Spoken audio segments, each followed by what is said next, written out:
Hello everyone, and welcome to the webinar on 5 best practices in DevOps culture. My name is Ashish Nanodkar and I would be leading the session today. Talking about myself, I have got extensive experience of 7.5 years in IT industry plus an experience of almost 3.5 years on DevOps fields. So currently I'm working as a DevOps coach at Agile Facts. Okay, so in today's session, we'll be talking a little about DevOps, what type of problems does DevOps tend to solve, what actually it is, because these days you might have been wondering that there are exponential growth in the job profiles for DevOps. But what is the problem that actually DevOps tries to solve? And is this problem existing in each and every industry? Because if that is right, and that actually is, so we would be having a very good year as path ahead, talking of the DevOps field alone.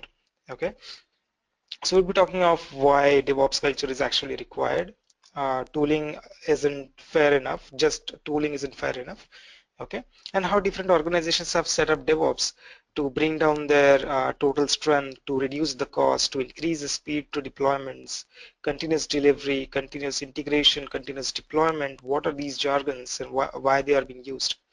Okay, we'll be talking a little bit about different DevOps tools and where do they fit in the complete build and release pipeline. And at the last, we'll be talking about the 5 best practices that the organization should implement in order to support the best of the DevOps. Because in the coming slides, I would be talking more about what DevOps culture is about. Okay, so today's session is going to be more on DevOps culture and structural part and less on the tooling side. Can I get a quick confirmation from you people that you are able to hear my voice and also see the screen? If that is okay, we could talk of what DevOps is. You could type in your chat boxes in the questions panel. Anytime if you feel that you have a question, feel free to type in the question in that chat box. At the end of the session, we'll be having almost 10 to 20 minutes reserved for asking the questions. You may raise your hands then and can drag me into a discussion. We could have a one-on-one discussion after the session. So what is DevOps? You must be familiar about these kind of things. Every organization has got this problem, right? So the developers would say that it's not my code, it's your machine where it's failing. The ops guy would be saying that it's not my machine, it's the code that is a faulty one. And why this problem arises? Well, everyone knows that we have jumped from the conventional waterfall model to the agile methodologies. And everyone is either following agile or lean methodologies, trying to develop the features in parallel. Continuous development is what's happening. And because of continuous development, the pace of software delivery has increased a lot. The software products which were supposed to be in earlier days, which were taking almost a year or a year and a half to be completed and delivered, now these products are taking less than 3 months to be out in market.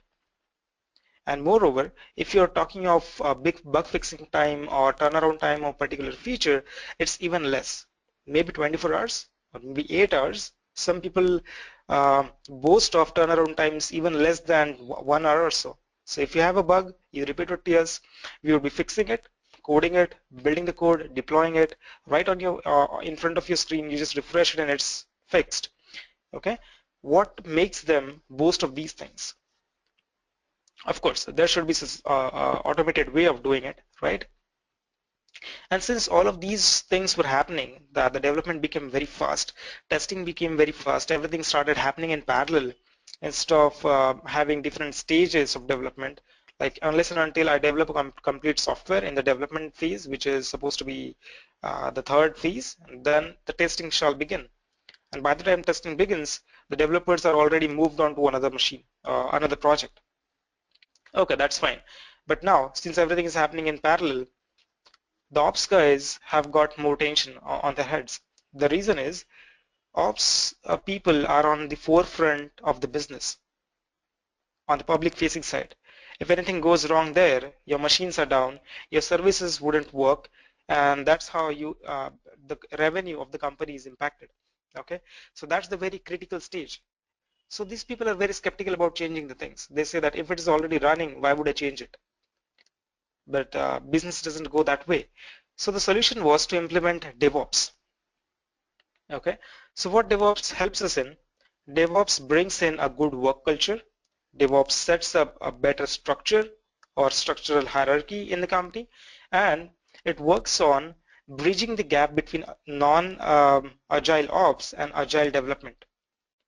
In the ops section, where this it's all related to hardware, physical infrastructure, and you wouldn't be smart enough to change all these things. Like you have got 1,000 machines and you are a single person, you need to configure all of these things, and without help from any automation you would be simply doing a lot of work configuring a machine after machine after machine, and you wouldn't reach even 500 machines by end of maybe a month or so.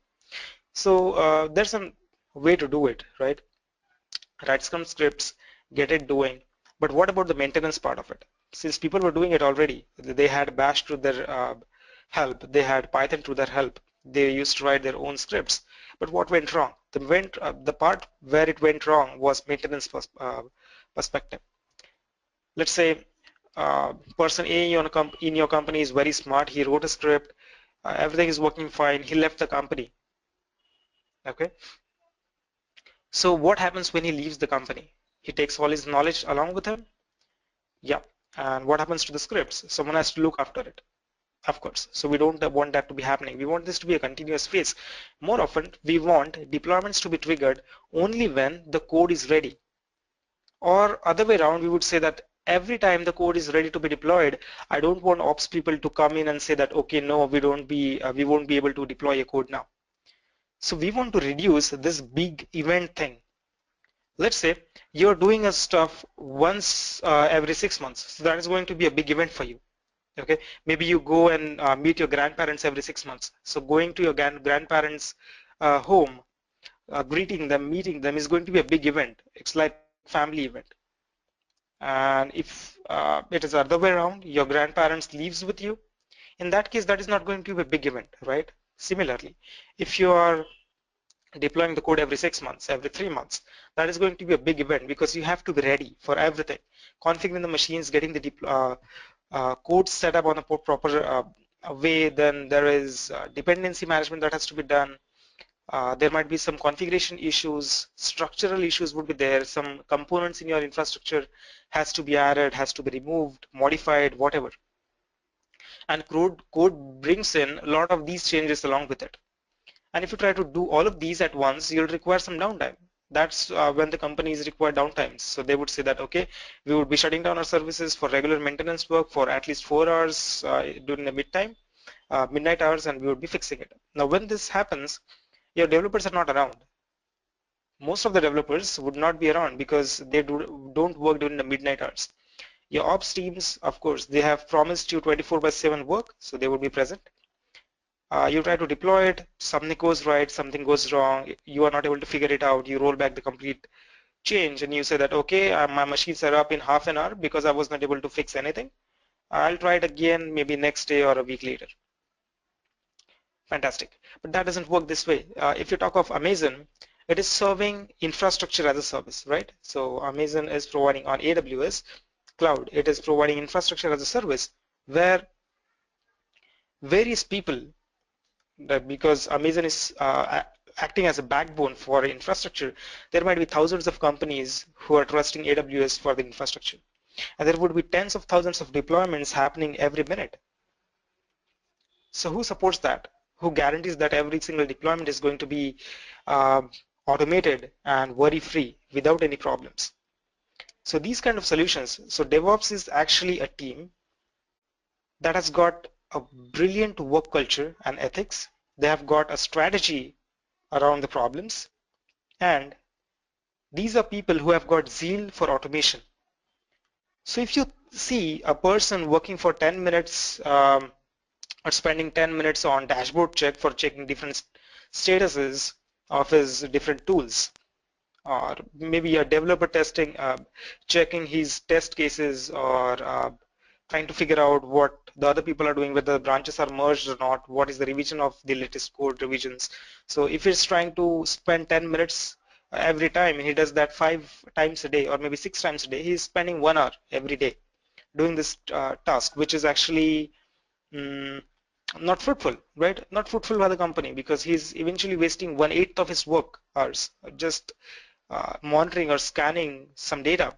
If you are able to provide him the data right in front of his eyes, maybe just as notifications or create a unified dashboard that would be publishing all the data at one single screen, and he could just watch through it, move his eye a minute or so, and he's done.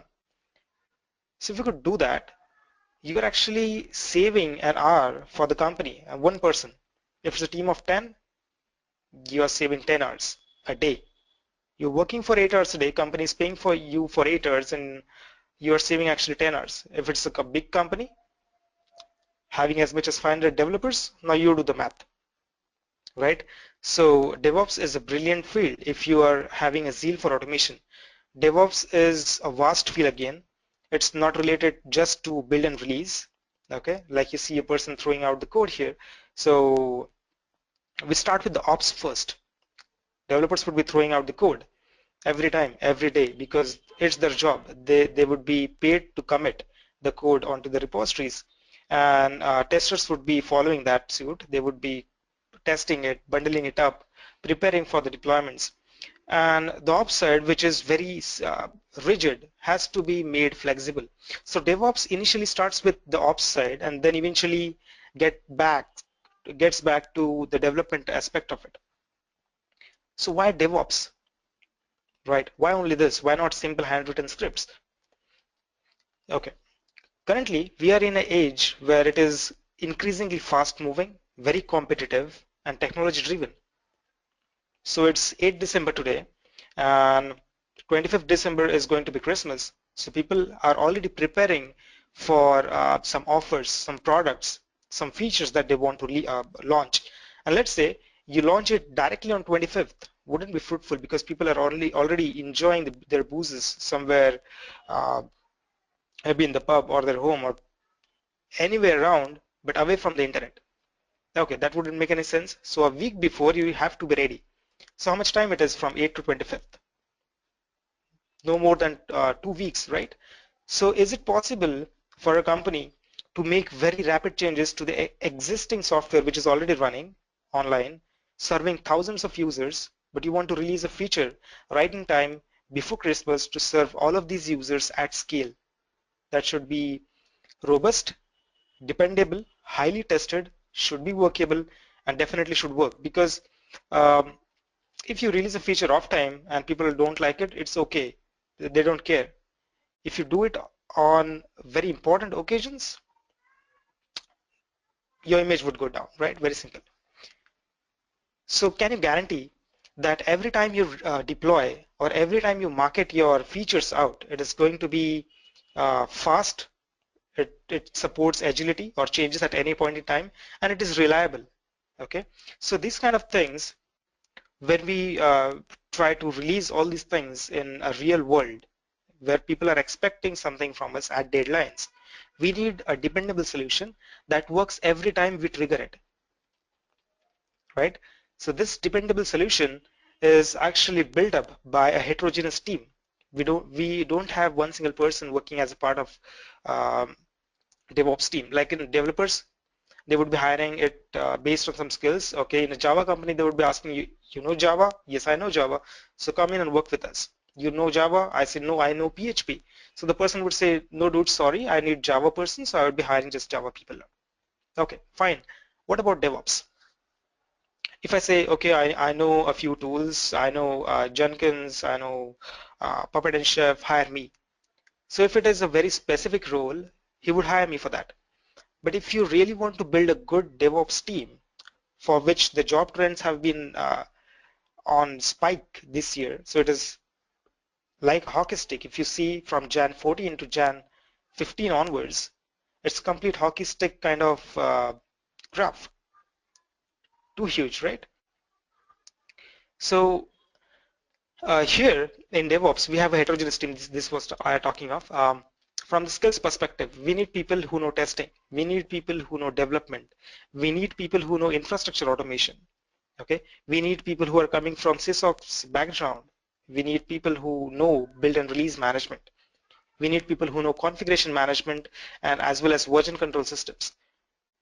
So basically, if you talk of one single unified DevOps team, that team knows everything from your code inception, right from the developer machine till the end when your client uh, accesses that particular page, or you deploy some software out in the desktops of people.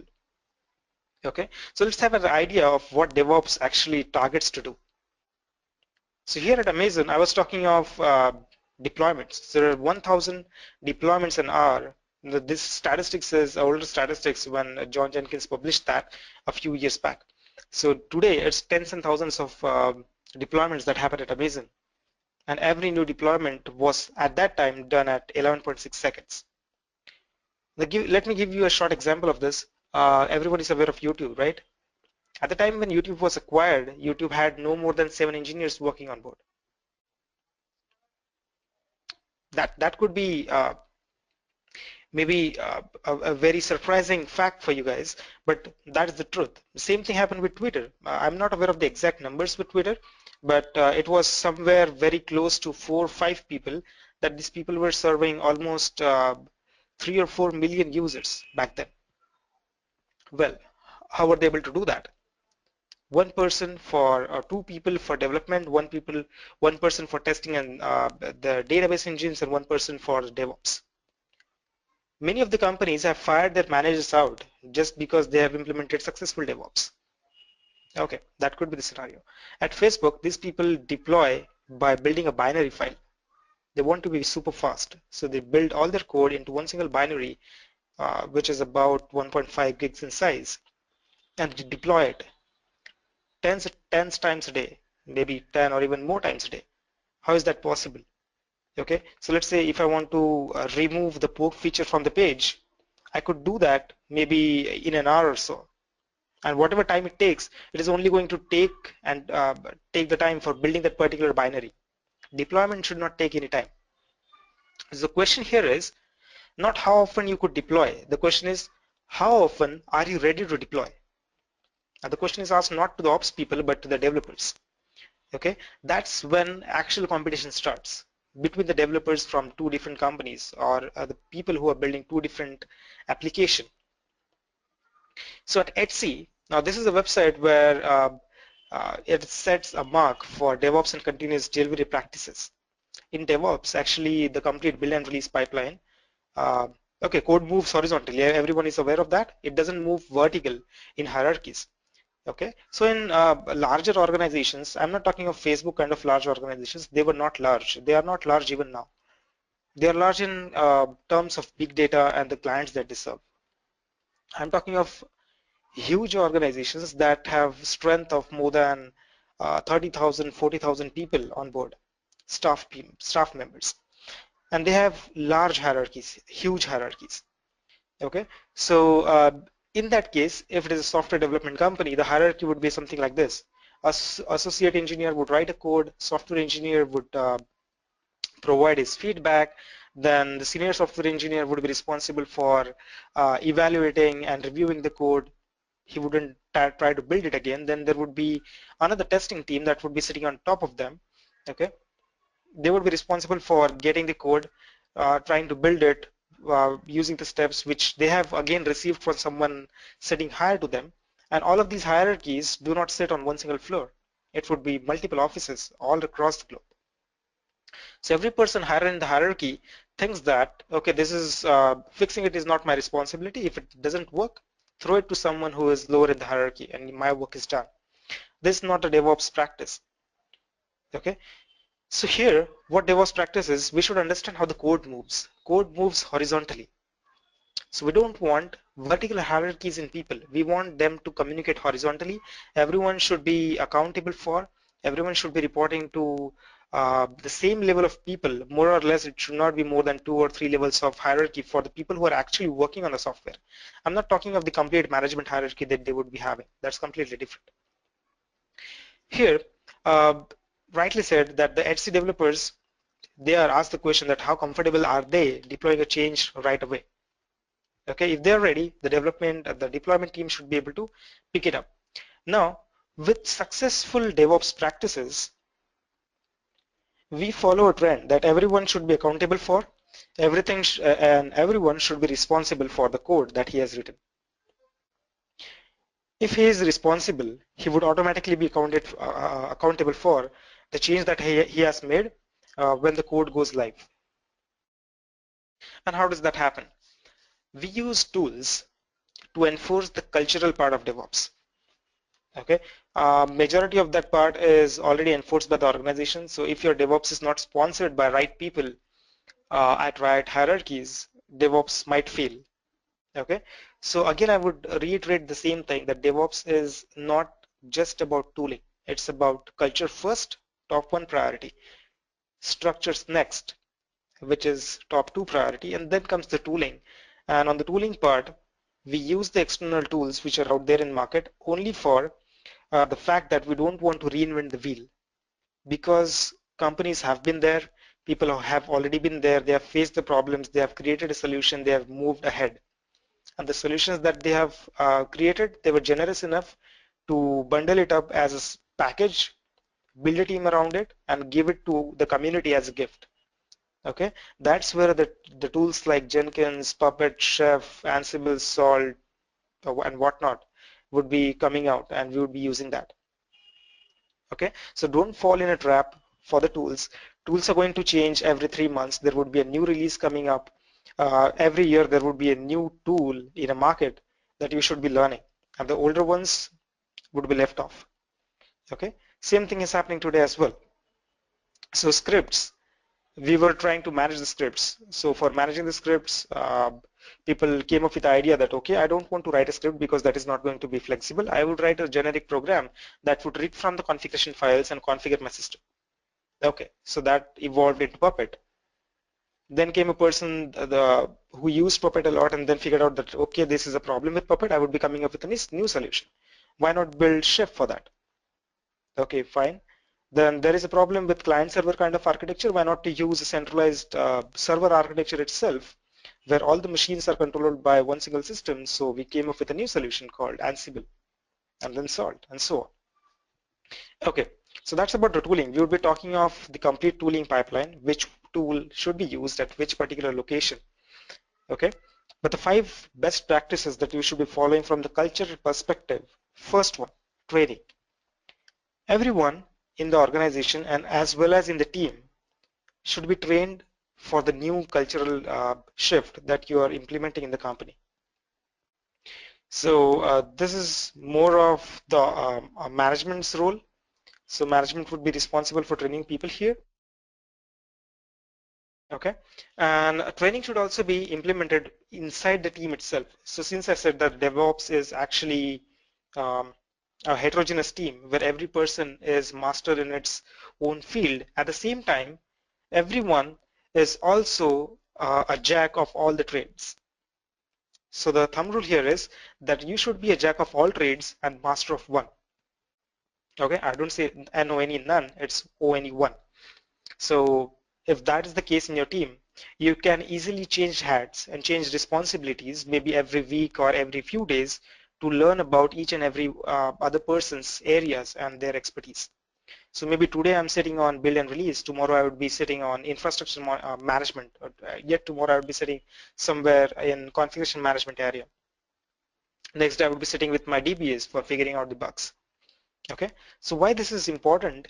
Because in DevOps, we don't play a blame game. That's very serious because let's say there's some problem on the production. You are the person who have figured it out first, but it's the night time, you are too maybe tired and you think that, okay, I'm a developer, I would check it when when the people would create a ticket in my name. Otherwise, let it happen. It's not my problem anyways. Okay, so if that's happening, it's not a successful DevOps implementation. That's why we need to train everyone. We need to make sure that they communicate horizontally so that they believe that they are working as one single team and not as a hierarchy. In hierarchies, generally what happens is we do not appreciate the uh, the effort that the lower hierarchy people are reporting it to. Generally, the appreciation is taken up by the higher hierarchy people, and that's when the sense of responsibility and ownership from the lower strata of the hierarchies is all vanished. so people don't care about what's happening. In horizontal communication, you exactly know that where your code is, how it's moving. If you need help, you could simply uh, talk across the team or into the team and figure out the solutions without even requiring higher approvals and all those kind of stuff. It's more fast. Okay. Point number two. Um, we would be talking of the skills part here. That whenever we are talking of training on cultural part, okay, you have trained that the team is unified, but what do you need from the skills part here? We need heterogeneous team, that's for sure. But what skills are required for automating the infrastructure part of it? Since at very beginning, in the very beginning, I told you that we would be concentrating first on the automation of ops, then we would be slowly moving towards the development automation. So here, in the automation of the ops side, we need a few skills that talk specifically of coding skills, and then there would be some infrastructure automation skills, some operating system administration or sysadmin kind of roles that are there, but not exclusively. DevOps people need not be sysops in their roles. DevOps people actually belong to a level where they would be able to learn everything from the sysops people and should be able to automate that. So the skills that they require um, are these. Very first, tools that are available in the market. Scripting skills. Now these people should be good coders. Okay. Uh, so in bigger companies, let's say in the larger companies, I'm talking of that, um, you'd be finding people who know very good algorithms, who know very good data structure implementation. Okay, and such people are hired for the DevOps. But all over the places, generally people are generally falling for just the DevOps word, but they don't know the exact gist of it. So they would be hiring someone for, okay, Jenkins, I need a Jenkins person to automate that, and he would be automating that, and that implementation is DevOps for them. Well, that is not the correct DevOps definition, right? So coding is important. Another one is process re-engineering skills. So if the person is having a gist for automation, again, he should be having a background of reverse engineering things or looking into the things, figuring out new solutions to it, okay? Breaking it down into separate parts, pieces, and then trying to understand them. If he is very eager for doing this, he is a perfect person for adding to your DevOps team. Specifically about the tools, if you're talking of operating systems, you should be knowing Linux or Unix. Any flavor does. Uh, okay, Windows is also okay, but the larger market belongs to the Linux and Unix, so that's why it's being picked up. You should be knowing general commands and administration, shell scripting, bash, sed and awk, optional. On the coding part, I would stress more on Python. That works very close to your operating system, your system level modules, higher level engineering modules, automation, parallel threading, everything is present in Python. So that's the reason I support that. Configuration management, either one of these three, Puppet, SaltStack, or Chef. Well, uh, the concept is, since DevOps falls into different categories like CI, CD, and CD, in these continuous integration, continuous deployment, and continuous delivery parts, you should be at least familiar with the concepts and one of the tools that belongs to the particular concept. That should be known. Okay, we don't say that, okay, if you know Chef and you don't know Puppet, you shouldn't be coming on the DevOps team with us. It's not like that. It's only about the concepts. You understand the concept, you know how to implement that, learn the tools faster, and get it running. That's what is expected.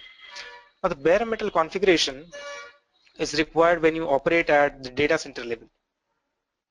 Okay, maybe at AWS or something like that, or you create your own OpenStack private cloud. In that case, you would be requiring bare metal configuration stuff.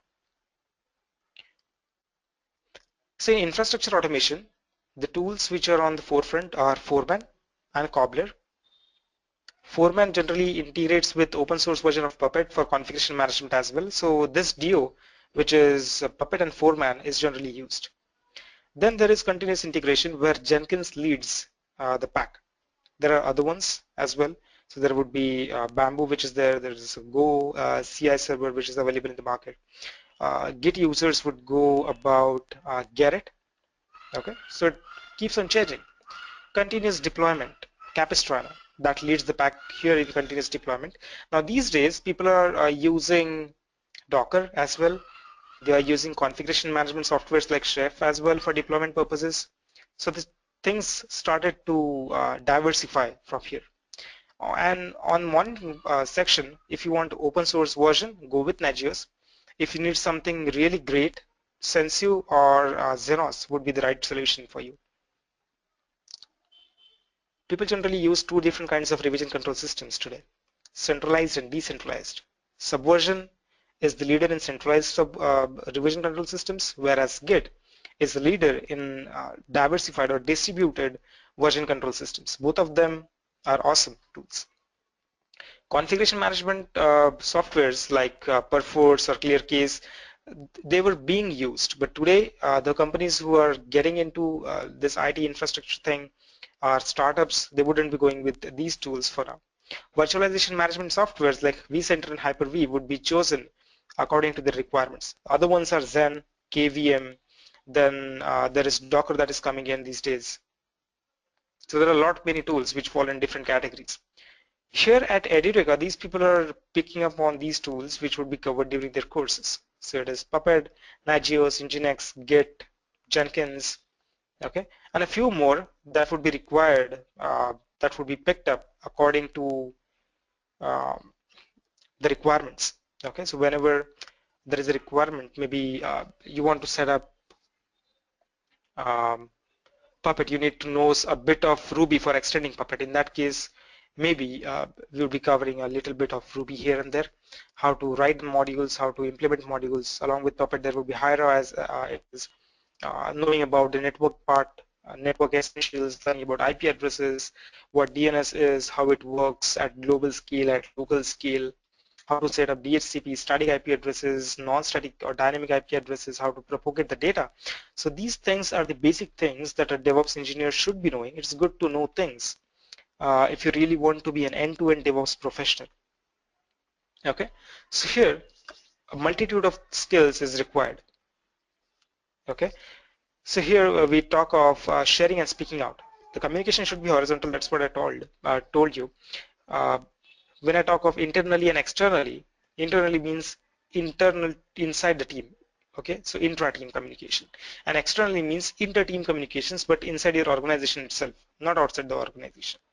So when you try to relate these things with different teams, every team would be having their own way of understanding and implementing stuff. DevOps is just one single team. Of course, they would be operating at much higher level than the people who are actually designing the features. In some of the organizations, DevOps team is also having a role to work very closely with system architects or software architects, and then provide their own suggestions after analysis of the features that they are proposing. Writing the architectural stuff, helping people with building support tools, it's all the work of DevOps people. Okay, if the solution does not exist or the existing solution is too big, let's say I'm working on very small project, I have just 10 separate machines that I want to deploy, and there is a solution out in market, it's called Chef. So should I go with Chef or not? Maybe I simply write a single script that would connect to all these 10 machines and deploy the code for me. That would work even faster. Instead of having a separate Chef copy running and then you try to communicate and write the recipes and do all this kind of stuff. Okay, it's very important to understand that premature optimization is harmful. You only optimize when you need to optimize. At your scale, the tools that you are using may not be a good fit, because the tool may be just like Puppet or Chef or whatever tool you are using. If that tool is backed up by an active community, it would be serving a lot many use cases than just one single use case that you are installing it for. It not may maybe the perfect fit in that case. Okay. So here, speaking out is good. We are changing the complete process. So collaboration between development and operations, which was not happening before, since both of them operate at two different speeds, what we do is we implement DevOps. We ask developers to commit. As soon as it is committed, the automation starts. So there would be tools that would be connected to one another. They would be forming a complete chain, and at every level, at every single tool, there would be a feedback loop. So let's say I commit my code, it goes to maybe Subversion or Git. From Git, my Jenkins instance would be automatically uh, getting a hit that someone has committed there. So it would be getting to know that someone has committed and there's a change there on the Git server. Try to build it. So it would fetching the code, trying to build it, running the test cases, automation test cases are there, then your unit tests, functional tests, everything is run fine. It builds the code, packages that, deploys it into pre-production servers. On pre-production servers, you run your smoke tests, your regression tests, integration tests, and UAT testing is happening there. Everything happens one by one in a pipe, and the pipe doesn't have to be triggered manually. It's done just one time when the developer hits the commit button. So as soon as there is new incremental code, everything should be triggered automatically. Once you have everything passed, okay, and there is 100% guarantee that none of the test cases are failed, and you have a faith on your testers that everything is okay, and they have written the best test cases possible, and your software has passed all of them, then you could trust the systems to deploy the code themselves. And at scalability or a very large scalable systems, if you test it, if you write a script maybe with Chef and you test it on one single machine that works, you could probably say that it should work on each and every machine, maybe even if you replicate it 1,000 times, because it is going to be replicated using computers anyways. So if it works once, it is bound to work every single time. Okay, that's how you deploy at scale. You don't go and write a script for deploying at scale for that. Everything should happen in parallel. We don't have that much time where it runs in synchronous manner and then we roll out the changes. Somewhere that might be desirable, rolling out the changes is one of the way of deployments. Another one is blue-green kind of deployments that we generally do. Well, getting back to the stages of DevOps. So at every single stage, we create a loop back. Okay, and since this is an automated process, we are changing the complete process here. The process of deployment changes. We are not doing any manual handover of code. Okay, we know what everyone else is doing. Since communications have already been built, teams are lying horizontally. We could access everyone's maybe data, not exactly the code data, but the knowledge data that I'm talking of. So you could go and talk to anyone and figure out what's wrong and what's right. Discuss the things and fix it, right? So here we break down the barriers, we talk to one another, trust is built, and you exactly know where your code is lying. So that's the best part of it. Okay, so when we build a diverse team, we have people who will be working on different areas of it, like the complete DevOps um, pipeline. We have different people working there. There would be people with development skills or working on continuous integration on those Jenkins tools or something like that. Then the deployment part using maybe Capistrano or Chef or Puppet. Testing experts are there. They would be creating their own test suites maybe. We also have got responsibility of training the different teams. It could be development team as well as the testing team. So training has to also to be taken care by the DevOps team itself. And at the last but not the least, we need to make sure that we measure every ounce and every inch of our infrastructure. So statistics are very important. If you cannot measure it, you cannot optimize it. If you don't know what it was yesterday and what it is today and what's the difference between these two, if you cannot calculate the delta, you cannot say that okay, this particular change has resulted in so much percentage of increase or decrease in response times. Okay, that's why it says that DevOps people have to be very smart, and they have to present the reports in terms of statistical data. Okay, so you cannot talk of statistics, you cannot calculate the regression points, you cannot um, get proper data and tell the differences between the two, what's happening when you benchmark a system with software A and you benchmark the same system with software B, what's happening there. Let's say I'm operating on a pool of 10 machines and I want to deploy it at the pool of 1,000 machines. what is going to be the actual network congestion which I would be facing along with the other applications which are running there. Well, of course, this is the highest level of DevOps work that you would be finding in any of the organization. But let me give you a fair idea that if you're working at bigger organizations, bigger as in, I would give you some examples. It could be Yahoo, Google, Amazon. Then there would be some companies which are working on analyzing your logs and data, probably working at parallel computing companies. In that case, you'd be requiring these kind of things. Well, when it comes to certifications, okay, so we have talked a lot of conceptual things, nothing on the technical side, okay. So when it comes to certifications, let's say I want to become a project manager, so I would be going for PMP certification, and so there is a company that authorizes itself to provide a standard certification and checks whether you have got all the knowledge of that particular field or not. Unfortunately, there is no company that would provide you certifications for DevOps. Since this is a very diversified field, you might get a certification on Puppet or Chef from these companies itself, but that is very, very small subset of DevOps. If someone tells you that if you know setting up Jenkins and you know how to build the code using make, CMake, and deploy it, that's DevOps. Don't let him fool you, because that's not DevOps. It's a lot bigger. Okay, so if there might be a few people who are trying out there to um, switch the fields, jump to DevOps fields. So I'm not scaring you out, but the only thing is this, why I'm telling all these things which are off slide.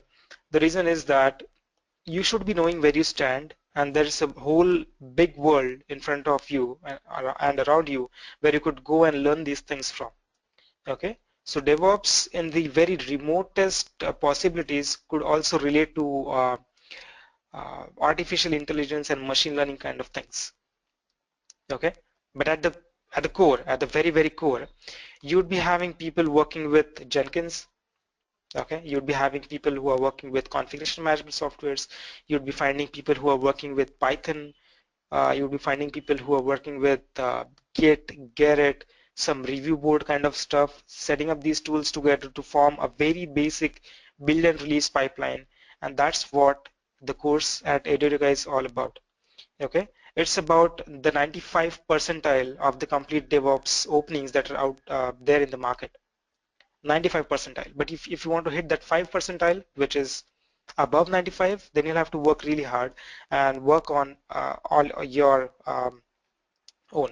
So here at edureka, these people have designed a course which is very generic, which would work for almost 95% of people out there, okay, and can satisfy the requirements if they want to embark themselves on the DevOps journey and want to know what DevOps is actually about. In that course, you'll be talking more about the tooling part of it, automation part of it, and bridging the gap between your skills and the skills that are required for uh, a successful DevOps person. Okay, so these people would also be providing you with a certification on it. Well, I wouldn't say that that's a standard, because it's not a globally accepted one, but still you can add it to your LinkedIn profile and so. Okay, so I do not advocate any of these things. It's all what's mentioned here. We have got another 15 minutes or so where I will be addressing your questions. I've received multiple of them. So let me take one question at a time. I'll be answering the first question that was asked first. Okay, a question here from Darshan Deshmukh. Is DevOps killing agile jobs, or will DevOps replace agile? Okay, brilliant question here, but let me talk again of what DevOps is. It is just a bridging. It's just a bridge that would connect the ever-changing agile world with the never-changing ops world. So the agile world is continuously moving, and it's adding uh, to the softwares. Okay, so your softwares are not stable. Then in case of the hardware world, where they are resisting the changes because everything is working, they don't like to change it every now and then. So DevOps is a bridge that would connect these two things. It has nothing to do with the agile jobs, neither it has to do with the CSOP jobs. Both of the stuff would be there in their own place, and they have their own importance. Well, but if you have people smart enough in DevOps to replace your complete SysOps teams, like it was done first at Apple, you're fortunate enough. Question here from Bhargav. What is AWS? Well, AWS is Amazon Web Services, where you get to use infrastructure as a service. It is one of the cloud providers out there on internet. So these people have got their own infrastructure, lots of servers, thousands and thousands of servers, on top of which they run your virtual machines, and they provide you the access of that virtual machine. Okay, so that's how you would be getting access to one of these systems, or you buy maybe hundreds of different virtual machines and set up your cluster, so you could do it at AWS. That's the easiest way to reduce your upfront costs and to get sooner into production with your product, whatever it might be. So the next question here is from NS Sharaf. Are development organization only implement and care about DevOps, or system integrators that didn't develop programs should consider into DevOps too? Well, let me rephrase the question. The question is that does only the development organization care about DevOps, or the system integrators or SysOps teams should also worry about the DevOps thing? Well, DevOps is all about automation. Wherever you could implement it, it can live there. Okay, so even in the SysOps area or in the DevOps development area, it could be very beneficial. Another question here, what is the purpose of AWS and OpenStack? Again, providing the cloud services. AWS is managed cloud services, which is provided by Amazon. OpenStack, it is an open source software package that you could install on your own physical machines and convert that into a pool of virtual machines. Okay, question here from Shrikant that I was talking about software development and movement of code, and I told that it was a horizontal line movement, but we have feedback loops at every time, right? So what is the actual stuff here? Is it a loop or it's a straight line? The answer is that it's a straight line, but at every stop you make, every tool you integrate in that straight line, you would also configure a monitoring system that if the tool fails, if the code fails at that particular tool, or any of the test cases don't go right, or any of the stuff that you want to execute doesn't execute well on that code, maybe because the code is not configured correct, it is not built correct, or your test case is not working, and number of problems, you should be able to send the notification back to the developer, and that's very, very important. The important part is, let's say I was coding something today and my tester was on leave. He came again maybe 5 days later, and 5 days later he told me that, dude, the code that you submitted 5 days back, it's not working, it has got some problem in it.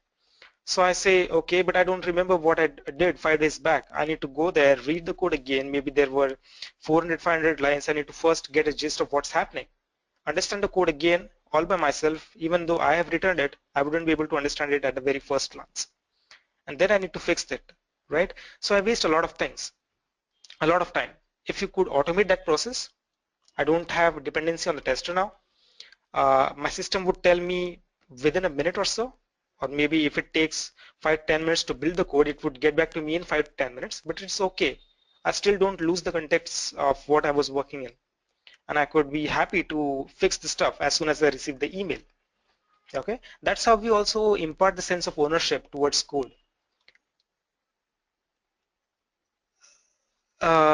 Okay, can I get video of this session later? Question from Manohar. An answer to all that, yes, you would be getting this video. You'd also be getting the presentation slides, so you don't need to worry about it. The question here from Suresh, which tool is useful for Unix sysadmins? I would recommend go with either Puppet or Chef. That is really helpful in configuring the stuff and getting your machines ready. You don't have to configure each and every one of these machines. Question here from Sayed, continuous integration in Agile, is it related to DevOps? Yes, it is. Continuous integration rather is the first step of DevOps when the code moves from the developer machine. But actually we build it the other way around. We first configure the infrastructure management, which would be on the operations side. We first make it more agile, okay, and then try to connect it backwards to the development stream. Okay, usually people go the other way around, but that's not the perfect way to build the build and release pipelines. We first set up the release mechanisms, then build it, and then hook it up with the continuous integration. Question here. Okay, so I will be skipping a few questions because they have already been answered. Question here from Subha. Is there any role that a quality assurance person play in DevOps, QA or CMMI process analysis, uh, analysts and so on? Okay. Yes, they do. I wouldn't specifically say CMMI process analysts, so analysts wouldn't be required here, but a QA person does. If you are from automation background, automation QA, that's the perfect word for that. You would be a very important person in DevOps, and you would be finding your place in the CI uh, field or CI section of it, continuous integration part. Does Agile certifications be helpful to support a DevOps career? Question from Avik. Um, Actually, that would not be the right way to do it. Um, Agile certifications or getting a certification for DevOps coaching even is considered more of um, a non-technical role than on the technical role. Okay, so if you're talking of specifically a DevOps career, people would be hiring you for technical stuff and not non-technical stuff. Question here from Shrikant. What is the role of sysops in DevOps?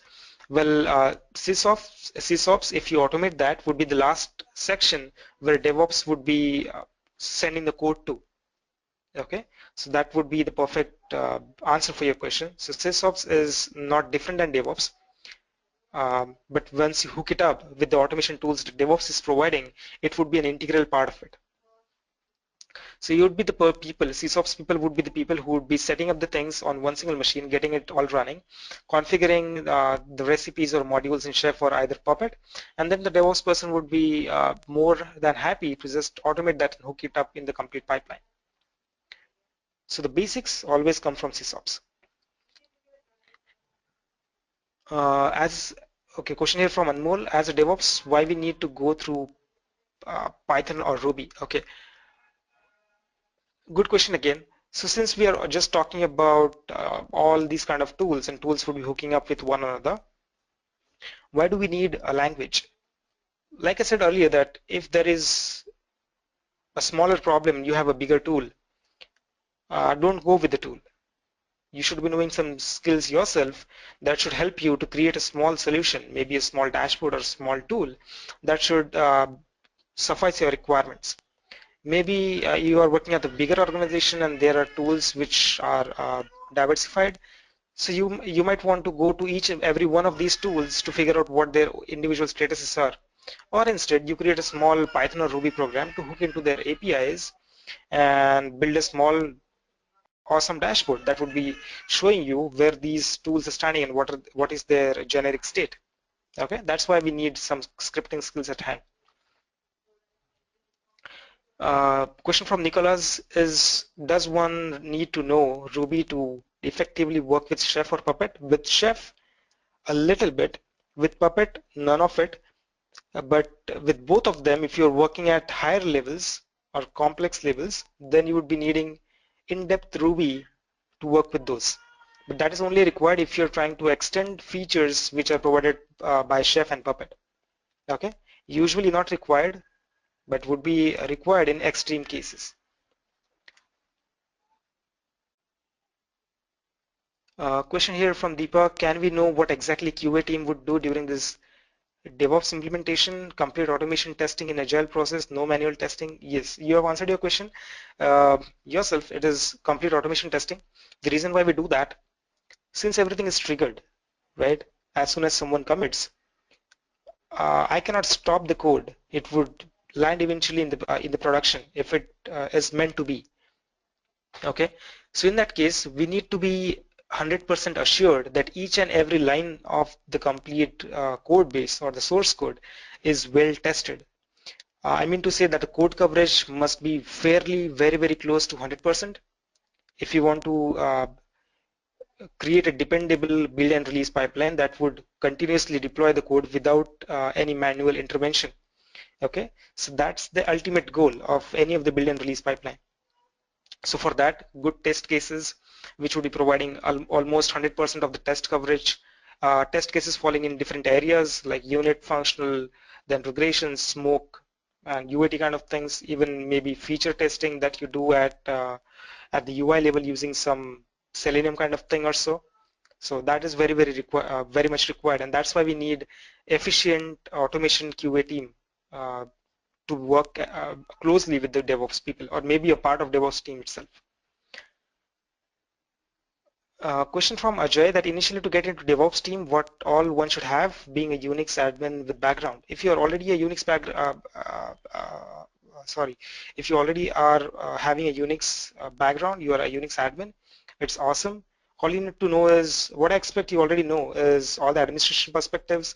You already know the networking part, you already know the bash scripting, and you already know how to use tools, right? With Unix, since you are an admin, I would assume that you know a lot of utilities, and these utilities were at some point in time designed by some developer.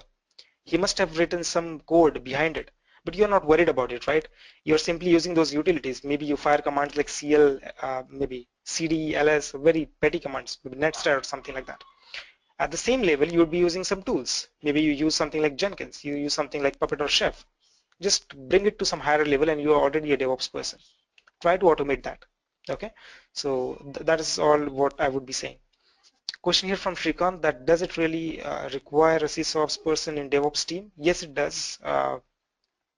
Since we start at the system operations level itself by automating the infrastructure part, since DevOps is a bridge between agile and non-agile, we would be requiring a great deal of knowledge about infrastructure and its automation. That's why we need a sysops person in there. What is the best way to learn Chef or Ruby? Question from Nicholas. The best way to learn Chef or Ruby is to, I wouldn't say run Ruby. If you want to learn Chef, don't go with Ruby upfront. Check the website, which is learnchef.io. Okay, so there they have provided with nice tutorials on how to work with Chef. You don't need to learn Ruby at all. You start first, identify problems, solve them. It is a interactive kind of people have put up. It would hardly take 5 through each and every one of these steps. It's very easy. Question: which one is better, Chef or Puppet? Okay. Again, I wouldn't advocate any of the tools. Um, the people who were there early in the market used Puppet. Almost 50% or more of the Chef and Puppet share goes to Puppet, and then came in Chef, which did the same thing in a better way. So the newer companies who are coming in this DevOps field would be going with Chef. Okay, so I hope that answers the question. How good is to move from build and release to DevOps? Well, build and release is already a part of DevOps, so I wouldn't say that you are moving anywhere. You are at the same location. Just build and release would be falling in very small zone. It would start at a half part of CI, would be ending to continuous deployment part, which is the second stage in CD. Okay, so you're not moving anywhere. You're at the same level. At DevOps, if you're talking specifically of DevOps, you would be moving a bit higher. You say that, okay, I start with the developer machine, I get to the production, and that's how I would be doing a lot more things than just doing build and release, which is a small subset of it. Okay, question here from Yogesh. I would take this question at very last. The question is about Dockers.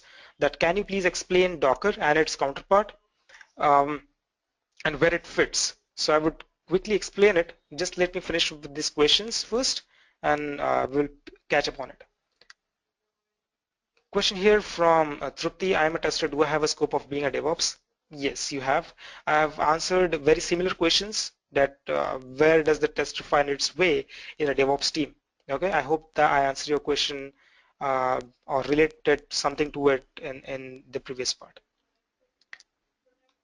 Question here from Kedar, how DevOps do documented communication in internal team?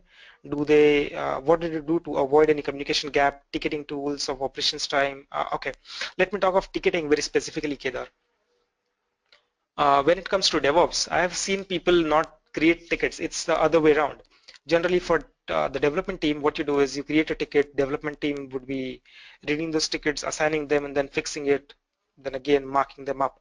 Okay, that it is finished. If you are on a live system and you are the person who is responsible for monitoring all these tools, whether they are working fine or not, what would you do if there's a problem on your login screen on live and you want to fix it as soon as possible? Would you waste your time creating a ticket? No, you wouldn't, right? So generally with DevOps, with very, very efficient DevOps teams, I've seen that the ticketing system doesn't work really good. Okay, what they do would be, if it is almost required, in that case, they would be fixing the bugs first, creating the tickets later. So that's kind of mismatch in this case. Wouldn't talk of that. So documentation is there. What's happening has to be documented. All the problems, all the bugs that are created, you fix it. You need to document that so that the other person who would be getting through those things in later stage should be having something to refer. But the ticketing system doesn't work well. I hope I answer your question. Question from Anmol: what is the actual work of Jenkins? Well, Jenkins would be one of the tools that falls in continuous integration phase.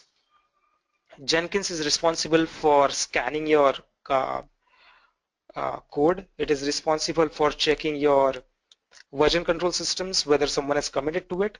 Jenkins is the primary tool which would be responsible for triggering the complete build and release pipeline. Jenkins would be responsible for checking the syntax, checking the semantics, building the code, packaging the code, deploying it locally, testing it, running the test cases, passing it, and then deploying it to any pre-production machines that you would be having. Jenkins can also be made responsible for automated branch merging and automated branching of your repository. So anything that you want to automate at CI level, Jenkins is responsible for that. Uh,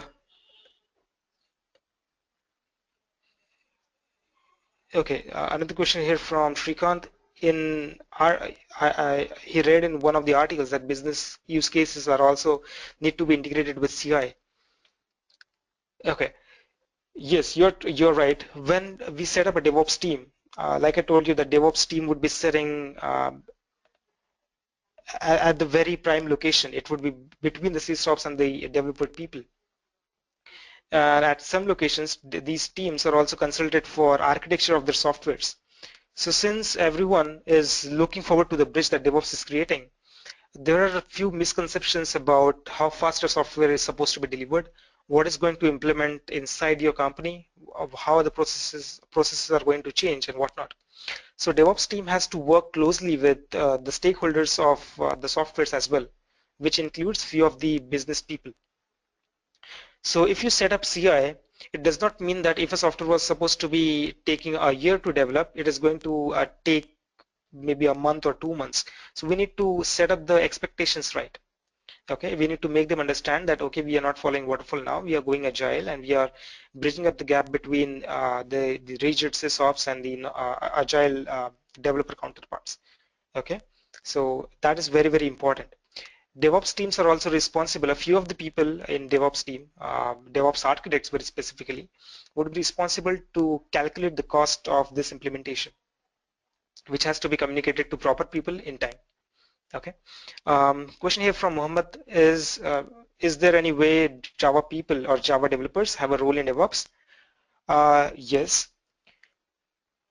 If you are a good Java architect, you may find a place in DevOps. For Java, if you're working in a Java company, then all your code or integrations, like I talked of Python, you would be developing the same thing in Java. Okay, so language is not a barrier here as long as you could get the things automated. Ganesh is having a question. Okay, Gnanesh is having a question. The question is, build and release experience would be considered as a DevOps engineer. Is it true? Okay, you may, but if you ask me specifically, I would say no. Okay, in industry, if you have a build and release expertise on your resume, you may call yourself a DevOps engineer, but I wouldn't call that person as a DevOps engineer as a whole. Um, what are all needs to learn by build and release engineer? Okay, so start with Jenkins and learn a few build and release tools. So maybe you learn Maven and after that you learn about some binary repositories like Artifactory or Nexus. Okay, and that's all. You don't need anything else for that. Question here from Namrata. QA must develop skills to write testing scripts for automation. Yes, manual testing doesn't work with DevOps. We don't trust manual work here since everything is supposed to be automated. Question here from Kedar again, that what is edureka's syllabus for DevOps training? Okay, so I encourage this for all the people. You could go to the edureka's website. There is a course called DevOps. On the left hand side panel you would be having a tab which says course curriculum. It is differentiated into 8 different modules. So I would save some time here. If I get time, I would be elaborating on it in the coming time. Question here from Nicholas again. Since Chef and Puppet do the same thing between, okay, which between the two should one learn? Um, if you are a starter, you don't know about anything, even Puppet and Chef, I would prefer Chef, go with that. What are the skills QA must develop with respect to DevOps? Of course, scripting and automation. So working with test cases, writing a test cases, knowing a few test suites out there which are specific to the language your company is working on. That is what is required from your side. Question here from Nicholas again. Jenkins seems to be the most important DevOps tool. Can Jenkins do deployments and by so doing replace Chef? No, it actually cannot. Jenkins can automate only the things that you could do manually. Okay, makes sense?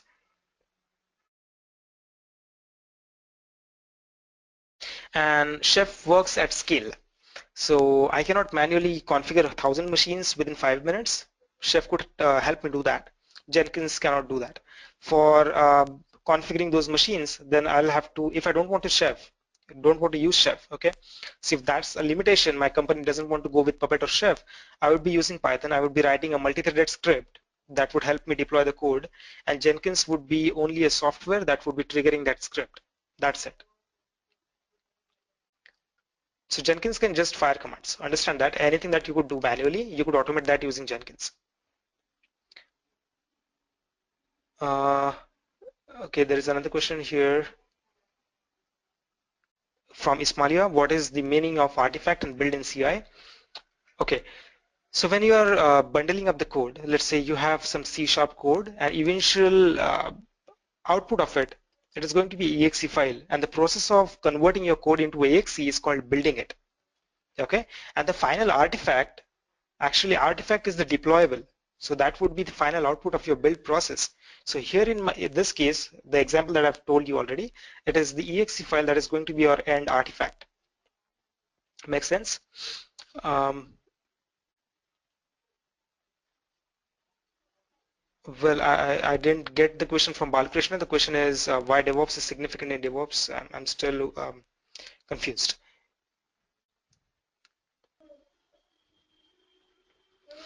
Question from Nicholas. Does edureka have a course on Chef? Well, not one that I'm aware of currently. We do have DevOps course that covers Puppet.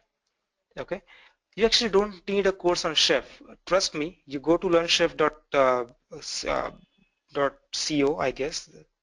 That's what their website is, and look for the tutorials which are present there. Okay, and you wouldn't require a course. You can easily cover that in a matter of a day or two. Of course, if you need some practical experience on that, you would be requiring a person who would be helping you out with that. So you could easily ask questions, maybe on some IRC channels or something like that, and you should be able to get it going. There are different courses, but with edureka, I haven't found a course which is totally about Chef. Question here from Shrikant that I have worked only on infrastructure support projects, never into development. Am I suitable to learn DevOps? Yes, you are. Um, we don't need very extensive knowledge of development. We only need knowledge of what development is and how the things are going around in that corner. You need very few coding skills which are required to integrate these tools together. Okay, you shouldn't be a very efficient full stack engineer. That's not required. Question here from Muhammad. The question is that I'm not having any idea about the tools you are specified. So is there any preparation needed before attending the course? About the tools that I've mentioned, the tools are already being covered in the course itself, so you don't need to be worried about any one of these, because the only reason you attend a course because you don't know about those things. If you already knew about those things, you wouldn't attend the course, right? Makes sense? So the prerequisites that are required, um, if you're from testing background, be prepared to write some code. At least have some knowledge about what Linux systems are, okay? And that should be the only thing that you need. I need at least a fair background of understanding of what a programming language is, so that I could relate when I cover the maybe different languages out there. Okay, so maybe it's me or some other instructor would be taking it, but we generally specify that, okay, if you don't know Python, it's okay. At least have a knowledge of either C or Java, so that we could relate this stuff, and it would be easier for you to understand and learn things. Okay, Nicholas is having some recommendation here that could you recommend that edureka teach Chef as students really want to learn it? Okay, I will pitch it up. Maybe we have it sooner or later. Okay, I'll get them to connect with you whenever that's up. Question here from Shrikant. I worked in build and release automation and testing automation too, but I don't know what could be the automation in infrastructure wing. Okay, don't worry about that. We have tools to handle that for you. Okay, infrastructure in the automation side means whenever, let's say, take an example here. I have a website, e-commerce website, which is having somewhere along 100 million of users. Well, if there really was, I wouldn't be sitting here. So there are 100 million users, right? And I'm having a big billion day kind of sale.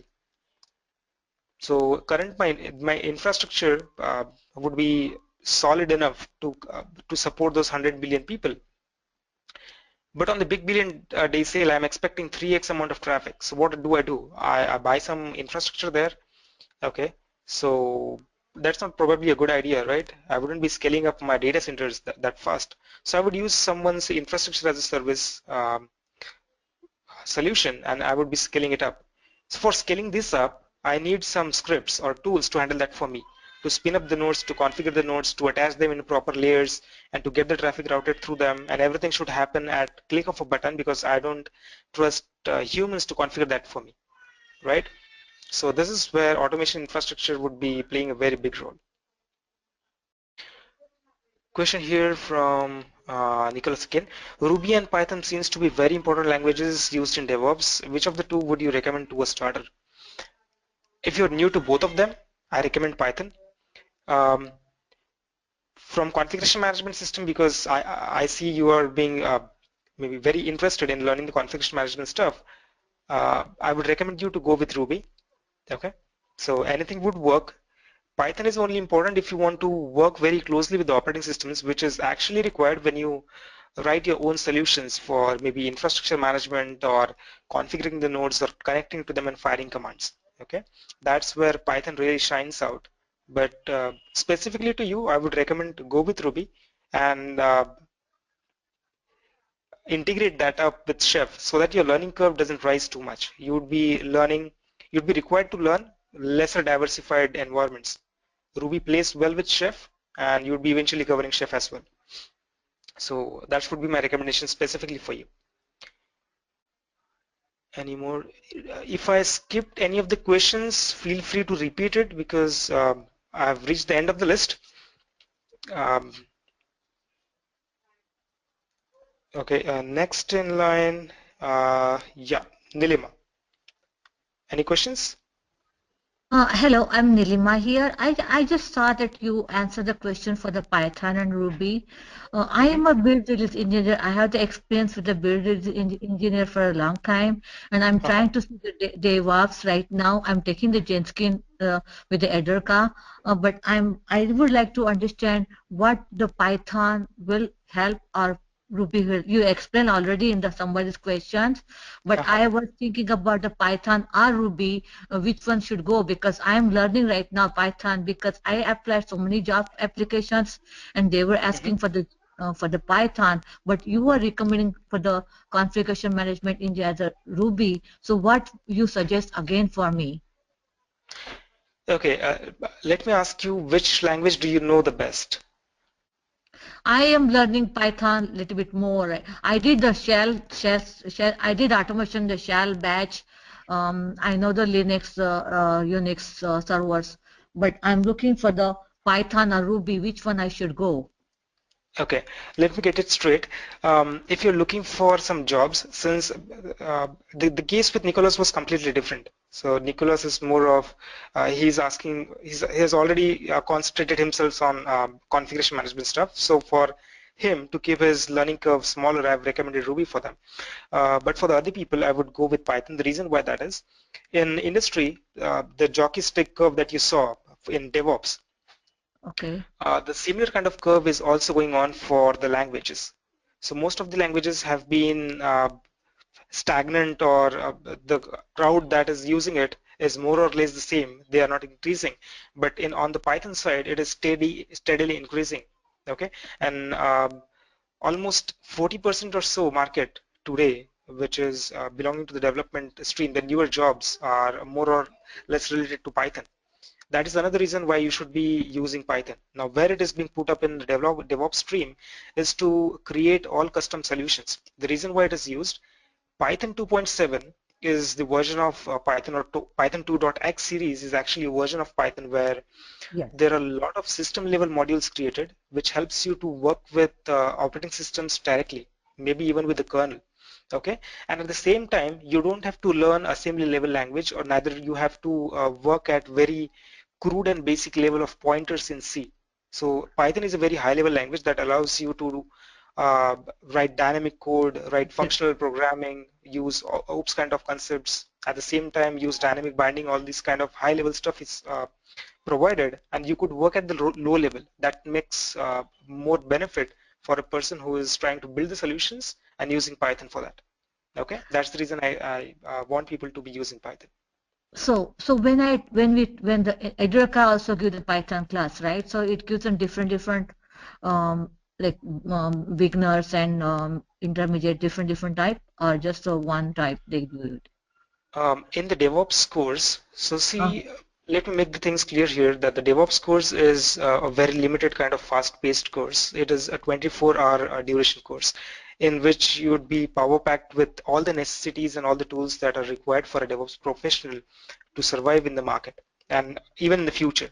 Okay, so it has got very limited scope to what Python is being used for.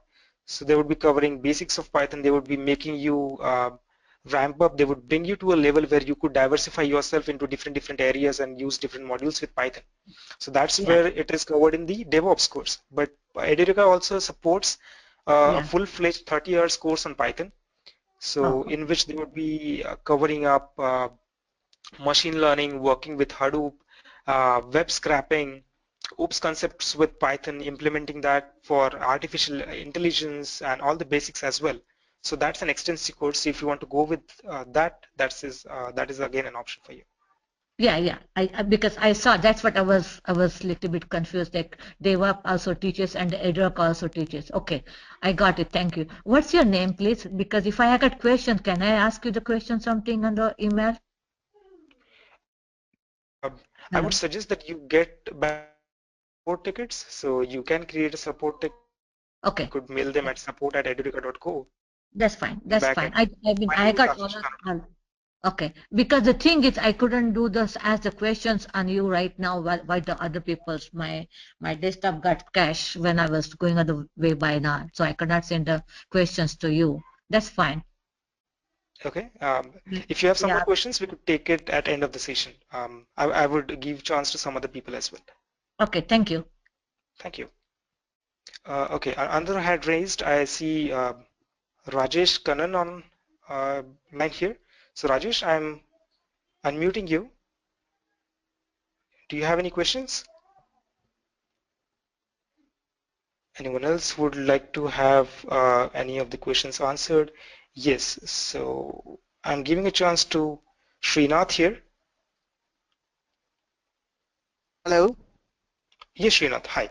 Yeah, so as I said, I was mostly worked into managed services, okay? Mhm. Okay, and so after I just wanted to I'm more interested to work in DevOps from managed services, okay? So and I don't know most of the Unix, okay? I work mostly on as a Windows administrator. So Okay, it doesn't matter. yeah, okay. So my question is is it? I mean, how difficult for me to move from managed services to DevOps? Well, it's not that much difficult if you are willing to put in some amount of work and some sincere Okay, discipline. So that wouldn't be a problem. If you already know what the servers would be working on, like you already know what the network parameters are and how the networks work, you know the concepts of it. You just need to port yourself from Windows to Linux, right? So if you ask me straight away how difficult is administrating Linux machines, I would say it's a one-day job. So okay, you could easily find a PDF on what RHCA is all about. Okay, Red Hat Certified Admin. So there would be a small okay, PDF. Download that. Go through the commands. okay, It would be very, very easy. For beginning okay, it up, use very basic operating systems like Ubuntu servers or something like that. Don't use the GUI version of it. It would unnecessarily add the complexities. So go with the server okay, version, download a PDF and start it. okay. So just one last question is after finishing the course with edureka on DevOps, Mhm. would I be able to work directly? Do I need some? I mean, some more practice? How it is? Well, this question would be a generic question. I would answer that for any of the jobs out there. If you have knowledge and you don't have practical expertise on it, you would be Huh? considered only for the entry level roles. So assume that Okay. as a generic level answer for any jobs that you want to be right. Yeah, thanks actually. That answered all my queries. So I was really worried if I would be able to change my field, but you gave me some confidence. Thanks for that. Yeah, you're welcome. I'm unmuting you, Shrikant. So I see your hand raised. You may ask your question. Okay, so I would take the question from the chat box. The question from Shrikant is that what is the difference between the version control system and the software configuration management system? Well, the difference is a big one. Version control systems would be hosting your code along with their history. It would be managing all the history. It would be keeping a track of who did what and when he did it. Whereas your software configuration management systems would be taking care of which softwares to configure, where to configure it, which version to set it up, and how to build all these things together so that there are no dependency problems on your end production machines. I answered your question. Question again from Shikant that what is the role of DevOps engineer on DB side? Rather, I would answer the question in a way that what is the role of a database person in DevOps? Well, whenever we are talking of this deployment part, DevOps plays a very important role in it.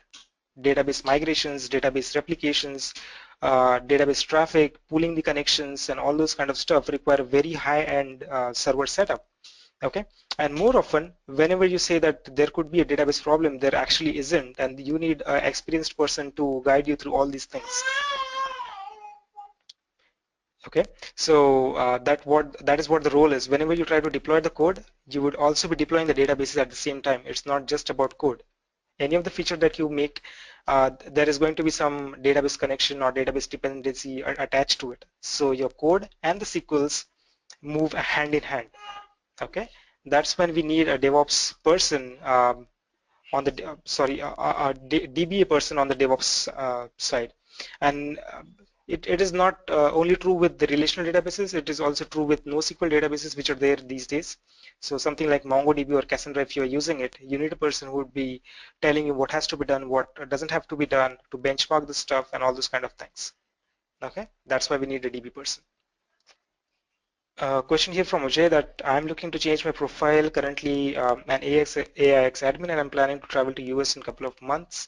I'm worried that add the kit I need to equip with to get a DevOps job quickly, as I see many openings in DevOps. Okay, so that's your requirement. So how do I help you with that?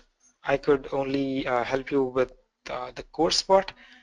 Um, what more do you need from me? Can you be very specific about it, Ajay? Okay, which tools do you need to learn? Start with Jenkins. Since you have very little amount of time, so I would say concentrate on a very few things that you'll be mastering. Know about Chef, learn about Docker, learn about Jenkins. Okay. On the build tool part, know about Maven. That's all is required. So it's four softwares that I've told you already: Jenkins, Maven, Chef, and Docker. Understand why they are being used, where they are being used, and how to connect them to form a pipeline. Okay, that's all you need to learn. Question here from Mohammed. I'm a fresher, didn't work anywhere. How DevOps suits me? Well, if you didn't work anywhere, it's a good part that you would be starting directly with a DevOps team if you know what DevOps is and you build the skills around it. Okay, any entry-level job would be fine for you as a DevOps engineer. And moreover, it would give you more exposure on the complete overall system. You wouldn't be working as just a single developer, or you wouldn't be working just as a tester, or you wouldn't be working just as a system admin. Learning DevOps would give you complete exposure on the complete end-to-end system. So at any point in time, let's say you um, didn't get a DevOps job, okay, wouldn't happen, but just say the worst case, you could easily switch to any of the fields because you know all of these things. So that's easier for a DevOps person to switch fields than a non-DevOps person to switch to DevOps. Question here from Nicholas, which pays more? Okay, good question. AWS engineer or a DevOps engineer? Well, I would say a DevOps engineer again, but depends where you work. If you work as a DevOps engineer at AWS, you are most probably in the top 95 percentile of people who would be getting salaries more. Okay, so the salary range for a DevOps engineer at AWS would be in range of somewhere close to 1.3, I guess. I mean to say $130,000 US dollars a year, somewhere close to that, or even more than that.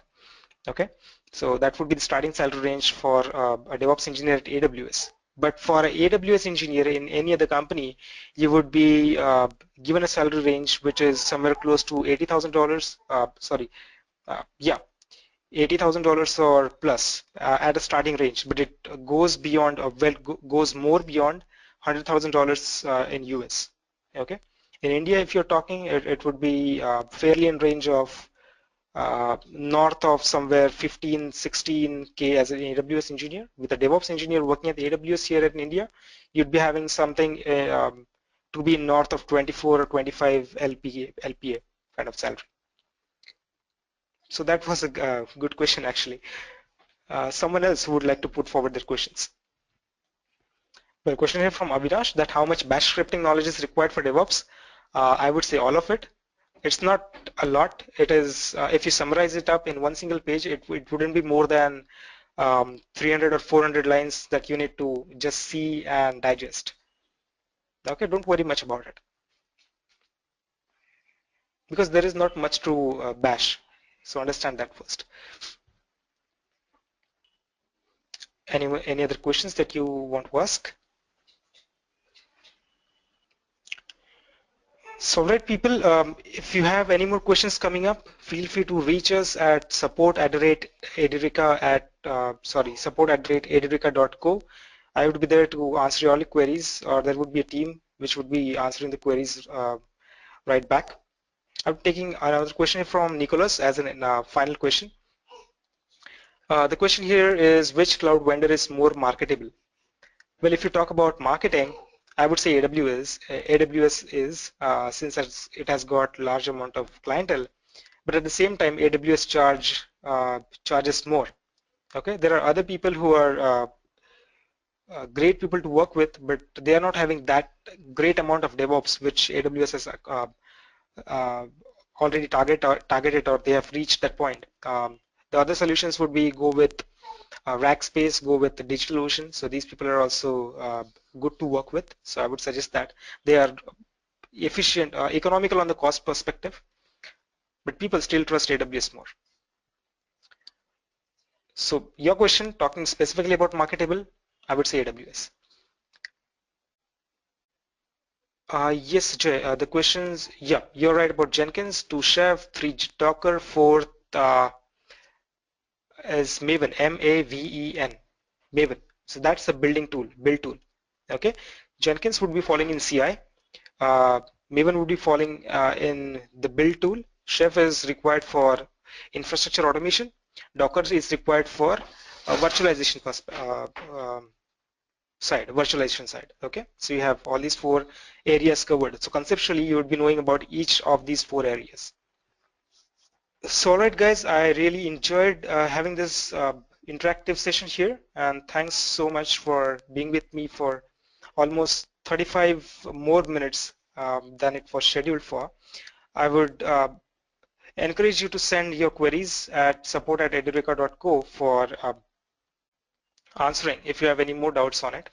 Okay, and I would see you around. Have a great career ahead. Okay, and have a good time. Thank you so much.